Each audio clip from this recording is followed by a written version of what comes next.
Manufacturing সেক্টরে আমাদের একটা জব তৈরি হচ্ছে না, যে কারণে আমরা বলছি যে জবলেস গ্রোথ। হ্যাঁ, এবং এই ফেজ থেকে আমরা বের হতে এখনো পারি নাই। তো এই জায়গাগুলো দিয়ে যদি আমরা চিন্তা করি, তাহলে আমাদের আসলে স্ট্র্যাটেজিগুলো হওয়া উচিত লো স্কিল, মিড স্কিল এবং হাই স্কিল। একটা শব্দ আমরা ইকোনমিক্সে ব্যবহার করি, সেটা হচ্ছে যে এমপ্লয়মেন্ট ইলাস্টিসিটি অফ গ্রোথ, অর্থাৎ যে হারে আমার প্রবৃদ্ধি হচ্ছে কর্মসংস্থানের হারটাকে, এবং সেদিক থেকে যদি দেখি আমাদের এক ধরনের নেতিবাচক প্রবণতা দেখা গেছে, এবং সেই জায়গাটাতে মূলত আমি বলবো যে ম্যানুফ্যাকচারিং সেক্টরে আমরা কিন্তু আমাদের যে ফিগারগুলো, সেই ফিগারগুলো খুবই ডিসঅ্যাপয়েন্টিং।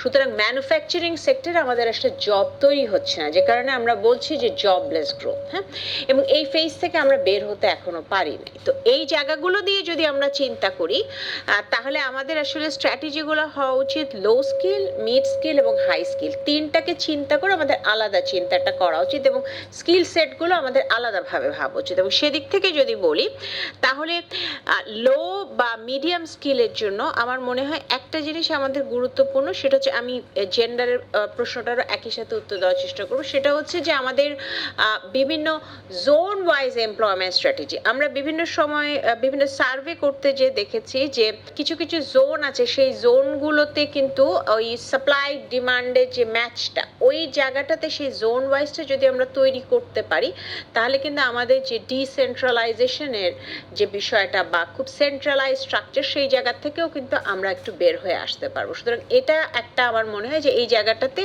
আমাদের চিন্তা করা দরকার। কারণ আমাদের এখন কিন্তু কৃষকের সন্তান কিন্তু কৃষক হতে চান না, তিনি কিন্তু অন্য ধরনের কিছু কাজ করতে চান।